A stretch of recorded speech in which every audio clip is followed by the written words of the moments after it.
Big boss ಸ್ಪರ್ಧಿ Rajat ವಿರುದ್ಧ FIR.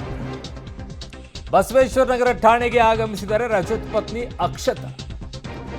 Rajat mobile switch off ಹಿನ್ನೆಲೆಯಲ್ಲಿ ಠಾಣೆಗೆ ಪತ್ನಿ ಭೇಟಿಯನ್ನ ಕೊಡುತ್ತಾರೆ. ಕೊಪ್ಪಳದಲ್ಲಿ ಶೂಟಿಂಗ್ನಲ್ಲಿ ರಜತ್ ಇರೋದು.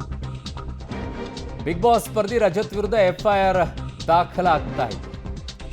ಬಸವೇಶ್ವರ ನಗರ ಠಾಣೆಗೆ ಈಗ ರಜತ್ ಅವರ ಪತ್ನಿ ಹೋಗಿ ತಲುಪಿದ್ದಾರೆ, ಅಕ್ಷತಾ ಅವರು. ಕಾರಣ ಎಫ್ಐಆರ್ ಅಲ್ಲಿ ದಾಖಲಾಗಿದೆಯಲ್ಲ ಬಸವೇಶ್ವರ ನಗರ ಪೊಲೀಸ್ ಠಾಣೆಯಲ್ಲಿ. ಆ ಕಡೆಗೆ ಅವರಿಲ್ಲ, ಅವರು ಸ್ವಿಚ್ ಆಫ್ ಮಾಡ್ಕೊಂಡಿದ್ದಾರೆ, ಜೊತೆಗೆ ಅವರೊಂದು ಶೂಟಿಂಗ್ನಲ್ಲಿದ್ದಾರೆ. ಸೊ ಹಾಗಾಗಿ ಅವರ ಪತ್ನಿ ಪೊಲೀಸ್ ಸ್ಟೇಷನ್ಗೆ ಹೋಗಿ ಬಂದಿದ್ದಾರೆ, ಕಾರಣ ಎಫ್ಐಆರ್ ದಾಖಲಾಗಿರೋದ್ರಿಂದ. ನನ್ನ ಸಹೋದ್ಯೋಗಿ ಈಗ ಕ್ರೈಮ್ ಬ್ಯೂರೋ ಹೆಡ್ ಆಗಿರುವಂಥ ಮುರಳೀಧರ್ ನನ್ನ ಸಂಪರ್ಕಕ್ಕೆ ಸಿಗ್ತಾ ಇದ್ದಾರೆ. ಮುರಳಿ, ಏನಿದೆ ಇದ್ರ ಬಗ್ಗೆ ಹೆಚ್ಚಿನ ಮಾಹಿತಿ ಈಗ?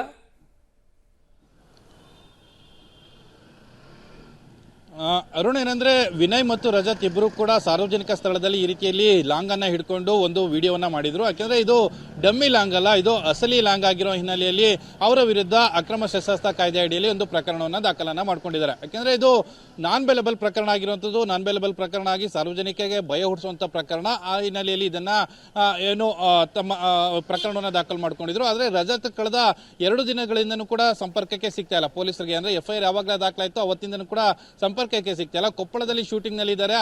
ಆ ಹಿನ್ನೆಲೆಯಲ್ಲಿ ಅವರ ಮೊಬೈಲ್ ಸ್ವಿಚ್ ಆಫ್ ಆಗಿದೆ ಅನ್ನೋದ್ರ ಬಗ್ಗೆ ಮಾಹಿತಿಗಳು ಸಿಗ್ತಾ ಇರುವಂತದ್ದು.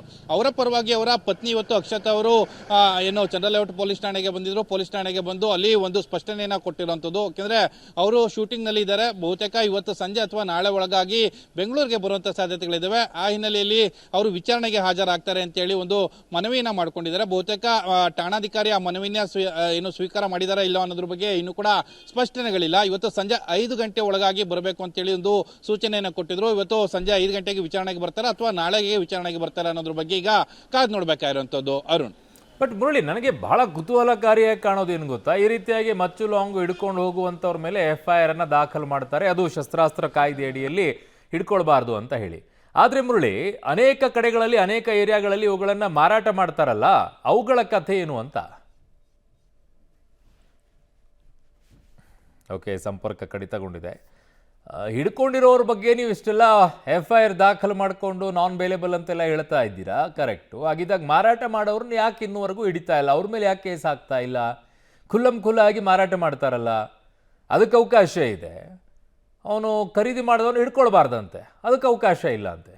ಯಾವುದು ರೀ ಇದು? ಲೆಕ್ಕ ಅರ್ಥನೇ ಆಗೋದಿಲ್ಲ ನಿಮ್ಮ ಕಾನೂನುಗಳು. ಒಂದೊಂದ್ಸಲ ಖುಲ್ಲ ರೋಡಲ್ಲಿ ನಿಂತ್ಕೊಂಡು ಮಾರಾಟ ಮಾಡ್ತಾರೆ ರೀ ಮಚ್ಚು ಲಾಂಗ್ಗಳನ್ನು.